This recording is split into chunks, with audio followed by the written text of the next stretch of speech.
তো তার আগে একটা দুঃসম্পর্ক রয়েছে, মানে একটা খারাপ খবর। আপনারা অবশ্যই সেই খবরটা জেনেছেন যে এসএসসি তে যে স্ক্যাম হয়েছে, সেই স্ক্যামে কিন্তু প্রায় 26,000 চাকরি কিন্তু গিয়েছে। সত্যি খুবই একটা দুঃখজনক ব্যাপার।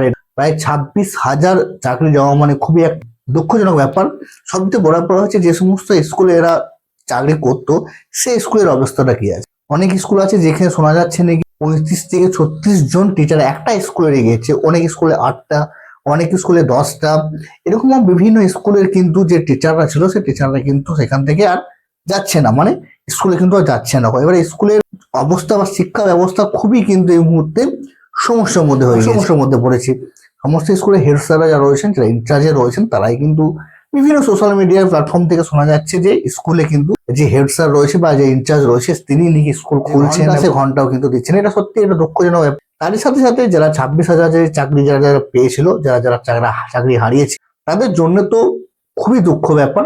অনেকেরই কিন্তু তাদের পুরো পরিবারটাই কিন্তু এই সংসারটাই কিন্তু এই চাকরির ওপরে ডিপেন্ড ছিল, কিন্তু এই চাকরি হারিয়ে গেছে এবং এই চাকরি হারাতে তারা কিন্তু দিশেহারা হয়ে গেছে। আর কিছু নেই, এটা কোর্টের রায়, উপায় তো আর কিছু নেই।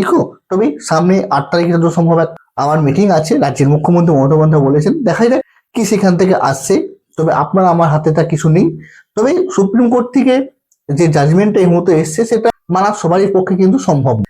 যেখানে কিন্তু সুপ্রিম কোর্ট বলছে যে আপনার একটা যোগ্য এবং অযোগ্য একটি রয়েছে, যেটা ওনারা সিবিআই কিন্তু আলাদা করতে পারেনি। কিন্তু এরপরে যে 3 মাসের মধ্যে যে এক্সামটা হবে, সেই এক্সামে কিন্তু অনেকেই কিন্তু বসতে পারবেন। তারা বসতে কেন পাবেন না?